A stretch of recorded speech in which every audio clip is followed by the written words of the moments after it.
Good morning, class 4th. Today we will continue our chapter 3, A Day with Nandu. बेटा ए day with Nandu इस chapter को हम कुछ parts में करेंगे, तो आज हम इसका पार्ट 1 कर लेते हैं. ओके, सो बेटा before we continue our chapter, let's study some learning objectives related to this chapter. So after learning this lesson, learners would be able to gain knowledge about different animals and develop love and care for animals. Discover the facts of helping nature of the elephants and other animals, and to develop a healthy human attitude towards animal.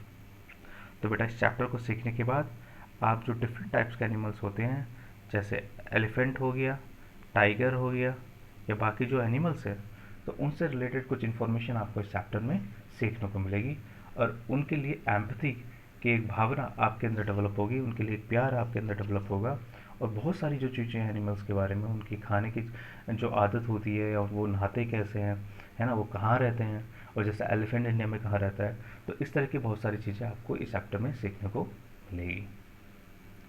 तो बेटा before we continue our chapter a day with Nandu, let's have the thought of the day. So our thought of the day is the love for all living creature is the most noble attribute of man. बेटा इसका मतलब ये हुआ कि जितनी भी living creature हैं, जितनी भी क्या है लिविंग क्रिएचर हैं, तो उनके लिए अगर हम प्यार की भावना एक अपने अंदर डेवलप करें, तो वो किसी इंसान का, किसी व्यक्ति का सबसे अच्छा, द मोस्ट नोबल एट्रीब्यूट यानी क्वालिटी है, गुण है. ठीक है ना. तो इसका जो एक इनडायरेक्ट सेंस ये है कि बेटा हमें एनिमल्स को प्यार करना चाहिए, उन्हें किसी हेट्रेड या किसी हीन भावना से नहीं देखना चाहिए. जैसे हम अपने पेट्स होते हैं, कुछ कुछ घर कुछ कुछ व्यक्ति हम लोग क्या काम करते हैं कि जैसे डॉग्स हमारे पेट्स होते हैं, या फिर बिल्लियों को हम पालते हैं, या बाकी एनिमल्स हमारे तो इंडियन कल्चर में रहा ही है. एनिमल्स को रिस्पेक्ट करना, उन्हें खाना खिलाते हैं, उन्हें गर्मी में उन्हें पानी पिलाते हैं. ठीक है ना. तो ये the love for all living creature is the most noble attribute of man. आज हमारा चैप्टर वो एनिमल से ही रिलेटेड है, एनिमल अवेयरनेस से रिलेटेड है, तो उससे ही रिलेटेड ये थॉट ऑफ द डे है. So beta, let's start our chapter now. Okay. So our chapter is A Day with Nandu. तो बेसिकली बेटा जो नंदू है, इस चैप्टर में जो नंदू है एक बेबी एलिफेंट है. क्या है? एक बेबी एलिफेंट है. ओके. सो इसे थोड़ा सा क्या करेंगे, इस चैप्टर की थोड़ी सी रीडिंग कर लेते हैं, और उसमें कोई भी जो कॉन्सेप्ट होगा या कोई नया वर्ड, न्यू वर्ड आता है, मैं उसे आपको एक्सप्लेन कर दूंगा. तो Nandu woke up and open his eyes. Okay. Nandu क्या होता है? उठता है. नंदू यहाँ पे देखिए, ये Nandu woke up and open his eyes for a few second he was not sure where he was. Nandu जो होता है, जो बेबी एलिफेंट होता है, वो उठता है और अपनी आँख खोलता है, और कुछ सेकंड्स तक उसे क्या होता है पता ही नहीं चलता वो कहाँ पे है. कभी कभी हमारे साथ भी ऐसा होता है, जब हम छोटे होते हैं या फिर अभी भी जब हम बड़े हो गए, कभी कभी हम इतनी गहरी नींद में सो जाते हैं, जब हम उठते हैं तो हमें कुछ एहसास नहीं होता एग्जैक्टली कि हम हैं कहाँ पे.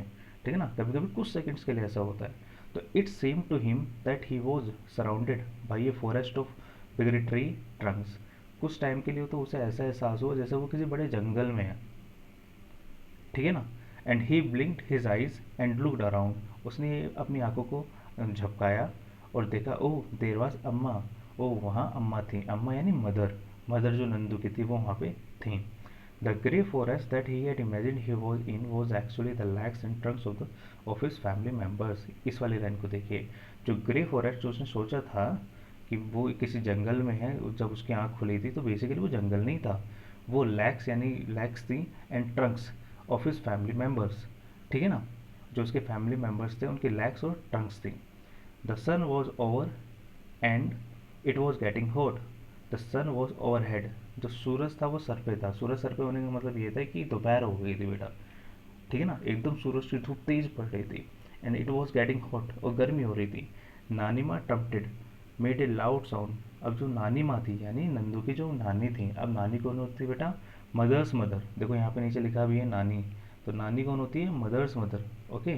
तो जो मदर्स मदर थी, जो नानी थी, तो वो उन्होंने ट्रम्प मतलब ये हाथी का जो सिंगाड़ने वाली जो आवाज़ होती है ना, उसको बोलते हैं made a loud sound.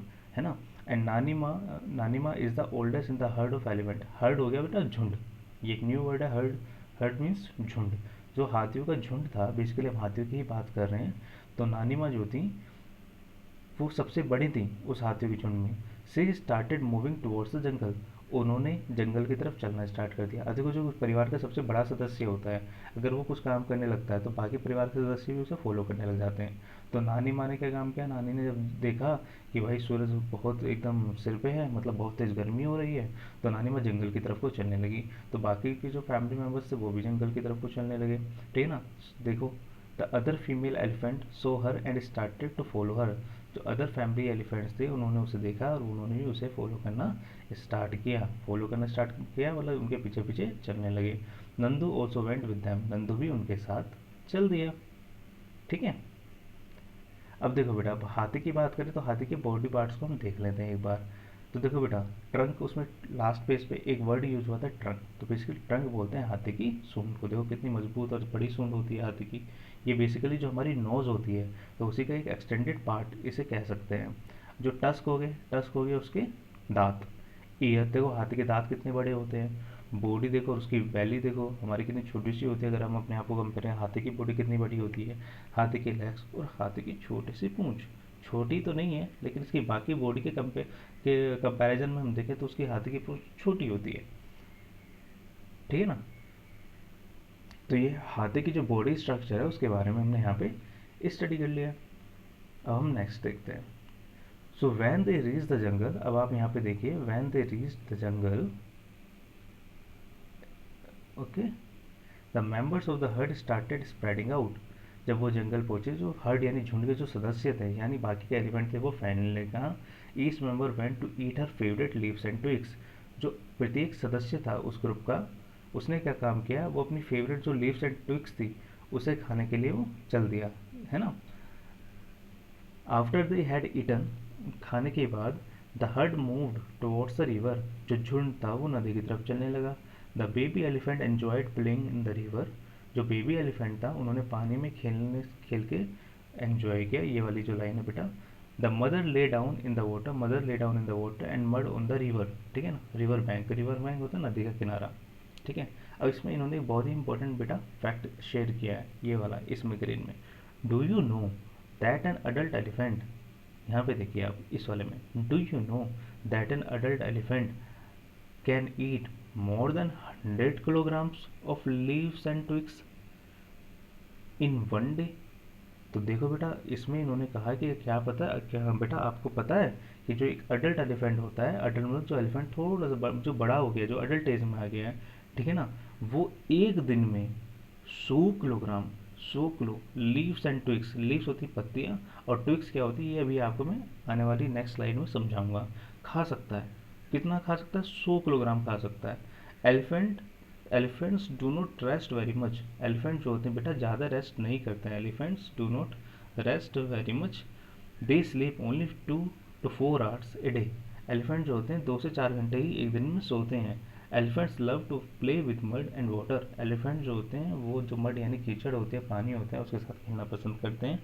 The mud keeps their skin cool, क्यों करते हैं, क्योंकि जो मड होती है, कीचड़ होती है, वो उनकी स्किन को ठंडा रखती है।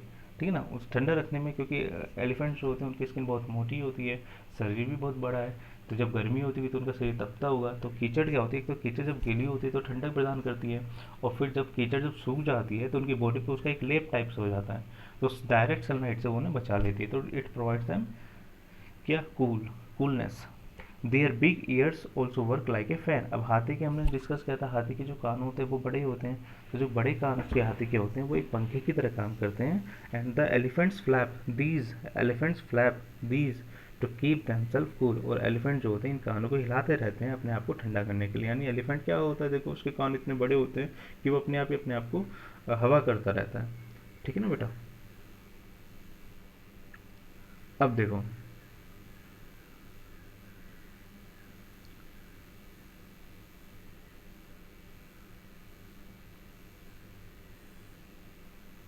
हम्म, अब हम डिस्कस करते हैं एलिफेंट्स फूड। तो बेसिकली यहाँ पे बेटा देखो, एलिफेंट्स का जो फूड है, what do elephants eat. So elephants eat leaves and twigs, ये हमने लास्ट पेज पे पढ़ा, जो लिखा हुआ था उसमें एलिफेंट्स क्या खाते हैं, लीव्स एंड ट्विग्स। लीव्स तो हमें बेटा पता है, लीव्स क्या होती है, पत्तियाँ। ठीक है ना। लीव्स क्या होती हैं, पत्तियाँ, पत्तियों को खाते हैं। बट ट्विग क्या होता है, एक नया वर्ड है। तो व्हाट इज ए ट्विग, तो a twig is a thin branch of a tree और बुश।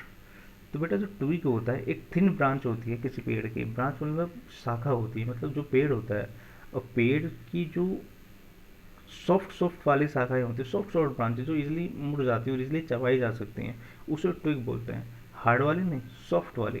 किसी पेड़ या झाड़ी की जो शाखाएं होती हैं जो एकदम पतली पतली होती है, महीन सी होती हैं, ठीक है ना, वो होती है ट्विग। तो हाथी जो करते हैं बेटा, तो क्या खाते हैं वो, लीव्स एंड ट्विग्स। ओके। अब fun and games, next page जो आपकी किताब में है इसमें फन एंड गेम्स। तो Nandu saw his brother and sister pulling each other in tail. अब आप यहाँ पे देख रहे होंगे यहाँ पे कितने सारे हाथी हैं। तो नंदू जब तालाब के पास गए, रिवर बैंक के पास गए, तो Nandu saw his brothers, Nandu ने देखा, saw his brothers and sister pulling each others tail, एक दूसरे की पूंछ खींचते हुए। He thought I better not go near them, उसने सोचा कि मैं इनके पास नहीं जाता हूँ, मेरे लिए यही अच्छा है। What if they fall on me, क्या होगा अगर वो मेरे ऊपर गिर गए, तो मैं तो छोटा सा बेबी हूँ, वो इतने बड़े हैं, मेरे ऊपर गिर गए तो मेरा तो कचूमड़ निकल जाएगा, ठीक है ना। आई एम स्टिल स्मॉल, देखो यहाँ पे लिखा भी है I am still small. He quietly went and stood near his mother, वो चुपचाप वहाँ से चला गया और अपनी माँ के पास जाके खड़ा हो गया। अब अम्मा gently push Nandu towards the river. अब नेक्स्ट जो पैरा है इसमें लिखा हुआ है, अम्मा जो थी यानी जो मदर थी नंदू की, उन्होंने जेंटली नंदू को पानी की तरफ पुश किया। As if she was telling him to go and play, जैसे कि उसने कहा कि बेटा जाओ और खेलो, मस्ती करो। Nandu love to play in the water, ठीक है। His cousins were already there, just as he reach near a strong fountain of a water fell on his head. अब नंदू जैसे ही वहाँ पे पहुँचता है तो एक जो फव्वारा होता है पानी का, एक तरीके से उसके सिर पे गिरा, देखिए जैसे ये देख सकते हैं हम यहाँ पे, ठीक है ना। तो बेसिकली बेटा क्या होता है, जो हाथी होते हैं अपनी जो सूंड होती है, जो उनकी ट्रंक होती है, उसमें वो पानी भर लेते हैं और पानी भर के वो एक दूसरे को ऊपर पानी फेंकते हैं, तो वही हो गया पानी का वाटर फाउंटेन, ठीक है ना, फाउंटेन ऑफ वाटर, ठीक है ना। इस तरह से वो अब खुद को भी नहलाते हैं और दूसरों को भी, जो बाकी के साथी उनके होते हैं उन्हें नहलाते हैं। ही गॉट वेट, वो गीला हो गया। Oh, this was the work of his naughty cousin, ये उसके जो शरारती जो उसके कजिन थे उन्होंने ऐसा किया था। Nandu join them in the game, Nandu भी फिर ऐसे करने लगा, फिर नंदू को धीरे धीरे क्या होने लगा, नंदू को धीरे धीरे इस गेम में मज़ा आने लगा, ठीक है। अब देखो बेटा, अब एलिफेंट की बात के बारे में इसमें बात की गई है, तो मैंने यहाँ पे एक एक्स्ट्रा स्लाइड आपके लिए डाल दी है, ये देखने के लिए। देख कितनी अच्छी, जब हम कह रहे थे ना एलिफेंट टेक्स बात इन मड, तो यहाँ पे कीचड़ है, ये देखो एक बेबी एलिफेंट भी है यहाँ पे, ये एलिफेंट, ये सब कीचड़ में हो रखे हैं। तो कीचड़ में अपने आप को ये कीचड़ में भी नहाते हैं, जिससे इनकी बॉडी क्या होती है, ठंडी रहती है। और इस तरह से एक फोटो मैंने यहाँ पे लगाई, देखिए आपको कैसा एलिफेंट अपनी ट्रंक में पानी भर के अपने ऊपर डाल रहा है, ठीक है ना, और नहला रहा है अपने आप उन शिवर में, ठीक है ना। इस तरह से एलिफेंट नहाते हैं। लेकिन अगर कोई पूछे कि एलिफेंट और हम में क्या डिफरेंस है, हम देखो एलिफेंट्स तो इस तरह से नहाते हैं, ठीक है, और हम कैसे नहाते हैं बेटा, हमारा कुछ ये लाइफ है, ठीक है ना। अब यहाँ पे मैंने 3 फोटोज आपके लिए दिखाई है बेटा, ये लाइफ है ट्यूबवेल, विलेज में जैसे जो खेतों में चलने वाला पानी होता है, उसमें बच्चे सब, जैसे नंदू गया था अपने दोस्तों के साथ, तो हम भी अपने दोस्तों के साथ जाते हैं और इस तरह से मस्ती करते हैं, हम भी एक दूसरे को पानी में उछालते हैं, ट्यूबवेल में नहाते हैं। एक ये रिवर में भी तो हम नहाते हैं, है ना। रिवर में हम अपने दोस्तों के साथ, एक देखो बच्चे कितना मस्ती कर रहे हैं, जैसे नंदू कर रहा था वैसे हम भी करते हैं, लेकिन हम कीचड़ में नहीं नहाते, हम सिर्फ पानी में नहाते हैं। और सिटीज़ में जहाँ रिवर्स अवेलेबल नहीं है, जहाँ पॉन्ड अवेलेबल नहीं है, वहाँ पे बच्चे कहाँ स्विमिंग पूल में भी चले जाते हैं, ठीक है। जब ज़्यादा गर्मी होती है तो स्विमिंग पूल कल्चर वहाँ पे सिटीज़ में अवेलेबल है बेटा, ठीक है ना। तो ये अमेजिंग लाइफ जो हमारी है उसके बारे में हमने भी यहाँ पे स्टडी किया। अब जो नेक्स्ट पेज है उसे एक बार और देख लेते हैं। तो बिफोर सनसेट, देखो सबसे टॉप पे लिखा हुआ before sunset the heard started back towards the jungle, शाम होने से पहले जो हर्ड था, जो झुंड था, वो जंगल की तरफ वापस आने लगा। By then Nandu was very tired, तब तक नंदू बहुत थक गया था। He settled himself between his mother's front leg, उसने अपने आप को अपनी जो मदर्स, उसकी माँ थी, अम्मा थी, उनकी जो आगे की जो दोनों टांगों थी उनके बीच में वो बैठ गया, सो गया। As he drank her milk, okay. अब इसमें एक येलो में एक पैरा और इन्होंने दिया हुआ है, इसमें कुछ फैक्ट्स हैं, ये देख लेते हैं। You have read about Nandu and the elephant heard, an elephant heard has mainly female and baby elephants. तो बेसिकली इन्होंने बेटा बताया जो हर्ड होता है, जो एलिफेंट का हर्ड होता है, उसमें कौन रहता है, उसमें एलिफेंट, फीमेल एलिफेंट रहती हैं। कौन रहता है, फीमेल एलिफेंट्स प्लस किड्स उनके, यानी बेबी एलिफेंट, ओके। तो कोई पूछे हाथों के झुंड में कौन कौन रहता है, तो हाथों के झुंड में बेटा बेसिकली जो रहते हैं mainly female elephants and baby elephants. The oldest female is the leader of the heard. और जो ओल्डेस्ट होती है बेटा, जो ओल्डेस्ट फीमेल एलिफेंट होती है वो लीडर होती है हर्ड, क्योंकि उन्हें सबसे ज़्यादा अनुभव होता है ज़िंदगी का, तो वही ग्रुप को क्या करती हैं, लीड करती हैं। ए हर्ड में हैव 10 to 12 फीमेल एलिफेंट्स। और इसमें नंबर भी पूछा है, जैसे हमारी फैमिली होती है, हमारी फैमिली में 4 से 5 सदस्य होते हैं, बड़ी जॉइंट फैमिली होती है तो 7-8 सदस्य मेंबर्स हो जाते हैं। तो हर्ड में भी कितने होते हैं, 10 to 12 फीमेल एलिफेंट्स, ठीक है ना। And male elephants live in the herd till they are 14 to 15 years old. जो मेल एलिफेंट्स होते हैं वो किसी झुंड में 14 से 15 साल की उम्र तक ही रहते हैं, उसके बाद वो उस हर्ड को को छोड़ देते हैं। They leave then they leave their herd and move around alone. और अकेले रहते हैं। Nand will also leave this herd when he is that old. Nandu जो है वो भी इस झुंड को छोड़ देगा जब वो इतना बड़ा हो जाएगा। तो बेसिकली इन्होंने यहाँ पे क्या काम किया, एक एलिफेंट फैमिली के बारे में बताया है। किसके बारे में, एलिफेंट फैमिली। अब एलिफेंट फैमिली क्या होती है, एलिफेंट फैमिली उसका हर्ड ही होती है, ठीक है ना। तो उसमें कौन कौन रहता है, फीमेल और बेबी एलिफेंट रहते हैं, मेल भी रहते हैं, लेकिन वो किस एज तक रहते हैं, 14 to 15 ईयर्स ओल्ड। और हम कब तक रहते हैं, हम तो पूरी ज़िंदगी भर अपनी फैमिली के साथ रहते हैं।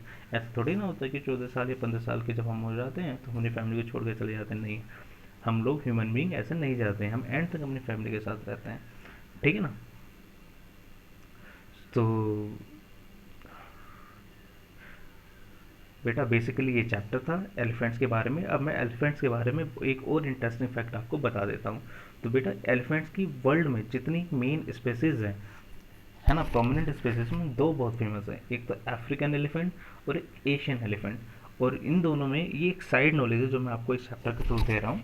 इन दोनों में अगर हम डिफरेंस देखें तो डिफरेंस क्या होता है, अफ्रीकन एलिफेंट्स होते हैं बेटा साइज में लार्ज होते हैं कंपेयर टू एशियन एलिफेंट्स, ठीक है ना। और इसमें एक दो बेसिक डिफरेंस होते हैं बेटा। एक तो अफ्रीकन एलिफेंट्स के जो ईयर्स होते हैं, देखो यहाँ देखो, और एक एशियन एलिफेंट्स का ये वाला ईयर देखो। तो अफ्रीकन एलिफेंट्स कौन किसका लार्ज है ईयर, इसका अफ्रीकन का। तो अफ्रीकन एलिफेंट के जो कान होते हैं वो ज़्यादा बड़े होते हैं कंपेरिजन टू एशियन एलिफेंट। ये एक डिफरेंस है दोनों में। दूसरा, अफ्रीकन एलिफेंट मेल हो या फीमेल उन सबके दांत होते हैं, लेकिन एशियन एलिफेंट में हर एक के दांत नहीं होते, ठीक है ना, टस्क नहीं होता है उनके, जबकि अफ्रीकन एलिफेंट्स के होता है, ठीक है ना। तो एक डिफरेंस हमने स्टडी कर लिया इसके साथ साथ। अब एलिफेंट्स हम इन इंडिया भी देख लेते हैं। अब ये बेटा ये है मेरा प्यारा भारत, ये है हमारा प्यारा भारत, उसका मैप, ठीक है ना। अब इसमें इतनी इतनी स्टेट्स हैं यहाँ पे, डिफरेंट डिफरेंट कलर में स्टेट दिखा रखी हैं यहाँ पे, ठीक है ना। अब हम देखते हैं यहाँ पे एलिफेंट्स कहाँ कितने ज़्यादा रहते हैं। अब कर्नाटका, तो कर्नाटका बेटा जो स्टेट है ये स्टेट कर्नाटका है। तो कर्नाटका में इंडिया में सबसे ज़्यादा एलिफेंट रहते हैं। फिर असम, असम बेटा यहाँ नॉर्थ ईस्ट में आती है एक स्टेट, इसे आप अपनी मैप में एटलस अगर आपके पास हो तो उसमें भी एक बार देख लेना असम। और उसके बाद यहाँ पे केरला, मालाबार कोस्ट पे केरला। तो कर्नाटका, असम एंड केरला, ये एक डिक्रीजिंग ऑर्डर है कि एलिफेंट्स रहते हैं इंडिया में। तो कर्नाटका में सबसे ज़्यादा एलिफेंट है, उसके बाद असम स्टेट में, उसके बाद केरला में। तो एक इंडिया में अगर जोग्राफिकली वैसे एलिफेंट तो हर स्टेट में भी लगभग थोड़े बहुत होते ही है ना। कुछ स्टेट्स होते हैं जिनमें नहीं होते, जो एक्सट्रीम, अगर अरुणाचल पूछ लो या इधर पूछ लो, तो यहाँ पे शायद इतना एलिफेंट्स किसी इनकी जो नेशनल पार्क है उसमें ना हो, लेकिन जो सबसे ज़्यादा एलिफेंट्स होते हैं वो कर्नाटका में। साउथ इंडिया में तो काफ़ी एलिफेंट्स हैं, ठीक है ना। साउथ इंडिया में एलिफेंट्स का रोल भी है टेम्पल्स वगैरह में काफ़ी, ठीक है ना। तो कर्नाटका, असम एंड केरला, ठीक है बेटा।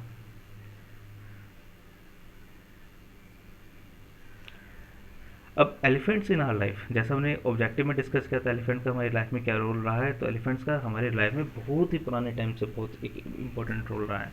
प्रेजेंट टाइम में अगर हम देखें बेटा तो एलिफेंट का रोल हमारे यहाँ टेम्पल्स में भी है। जैसे एलिफेंट्स की हम पूजा भी करते हैं, तो टेम्पल्स में पूजा करने के लिए या फिर डिफरेंट मीन्स के लिए साउथ इंडिया में बहुत ही प्रोमिनेंट रोल है एलिफेंट का। ठीक है, elephant in our daily life जो कनेक्टेड है वो टेम्पल लाइफ से कनेक्टेड है। एलिफेंट को हम एज ए सफारी भी यूज़ करते हैं, जैसे हम किसी नेशनल पार्क या जंगल कहीं घूमने के लिए जाते हैं बाकी जंगली जानवर को देखने के लिए, तो आप देख सकते हैं यहाँ पे एलिफेंट्स के ऊपर बच्चे बैठे हुए हैं, ठीक है ना। तो एलिफेंट एज ए सफारी। आप में से कोई बैठा है कभी एलिफेंट के ऊपर? मैं तो एक बार बैठा हूँ, बहुत अच्छा लगता है, ठीक है ना। और दूसरा इन वॉर, बेटा पास्ट में अब देखिए जैसे हम यहाँ पे एलिफेंट बेसिकली लोड लेके जा सकते हैं, एलिफेंट को एक मीन्स ऑफ ट्रांसपोर्टेशन पे यूज़ करते हैं। तो वॉर जब एंशियंट टाइम में क्या होता था, आज तो बाकी डिफरेंट कैवलरी यूज़ होती है, आर्टिलरी यूज़ होती है, बहुत सारे हमारे पास व्हीकल्स हैं वॉर वगैरह में यूज़ करने के लिए, लेकिन पहले क्या करते थे एलिफेंट्स के ऊपर सोल्जर्स बैठ जाते थे अपना पूरा असला लेकर के, जो भी उनके पास तीर कमान रहता था, और उससे आर्मी पे अटैक करते थे, जो एनिमी आर्मी होती थी उस पर अटैक करते थे। तो एलिफेंट्स का यूज़ वॉर में भी होता था। तो डिफरेंट हमने एलिफेंट का यूज़ देखा ना अपनी लाइफ में, प्रेजेंट लाइफ में हमने कहाँ देखा, टेम्पल्स में, we are very well connected with elephants as a safari, और एंशियंट में भी हमने देखा बोर में किस तरह से वो चीज़ें कनेक्टेड थी, ठीक है। This was elephants in our life. अब लेकिन बेटा क्या है कि अब डिफरेंट जैसे सिनेरियो अभी चल रहा है, सोसाइटी चेंज हो रही है, तो एक ह्यूमन और एनिमल कन्फ्लिक्ट भी अराइज हो रहा है। अब एनिमल में सिर्फ हाथी नहीं है, बाकी एनिमल जैसे लियोपार्ड या टाइगर ये सब, या लायन, ये सारी चीज़ें भी हैं, और भी एनिमल्स हैं। तो बेसिकली बेटा क्या हो रहा है, देखो हर एक के लिए रहने के लिए कुछ जगह चाहिए होती है। हम तो अपने घर में रह लेते हैं, लेकिन जो एनिमल्स है वो जंगल में रहते हैं। लेकिन धीरे धीरे हम लोग क्या काम कर रहे हैं, हम जंगल काटते जा रहे हैं। तो जो एनिमल का होम है, जो एनिमल का क्या है, होम है, वो छोटा होता जा रहा है, छोटा होता जा रहा है, ठीक है। उससे क्या होता है, कभी कभी फूड के लिए या बाकी चीज़ों के लिए, एनिमल को पानी के लिए वो अपने घर से बाहर आ जाते हैं, अपने जंगल से बाहर आ जाते हैं। अब बाहर रहते हैं इंसान, उनकी क्रॉप्स रहती हैं, तो एलिफेंट जैसे इस फोटो में आप देख रहे होंगे, एलिफेंट्स बाहर आए जंगल से और क्रॉप्स वगैरह पे वो अपना खाने लग जाते हैं चीज़ों को, है ना। अब इंसान ये समझता है कि एलिफेंट्स हम पे अटैक कर रहे हैं। अब यहीं यहीं पे कन्फ्यूजन हो जाता है, एलिफेंट्स तो अपने खाने के लिए आए हैं, पानी पीने के लिए आए हैं, एक और चीज़ों के लिए, क्योंकि जंगल में उनके घर में दो चीज़ें बची नहीं है।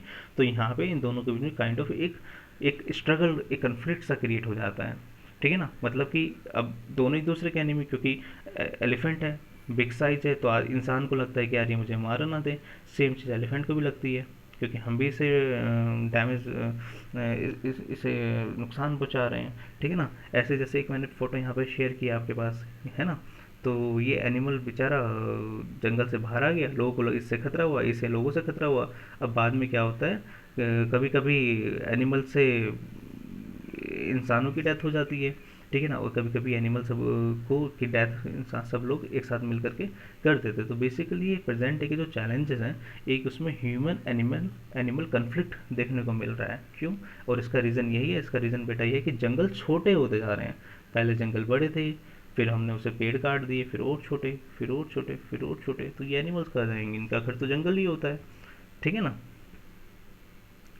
तो हमें इसे रोकना है, और इसे रोकने का क्या तरीका है, पेड़ लगाओ, जंगल मत काटो, ठीक है ना।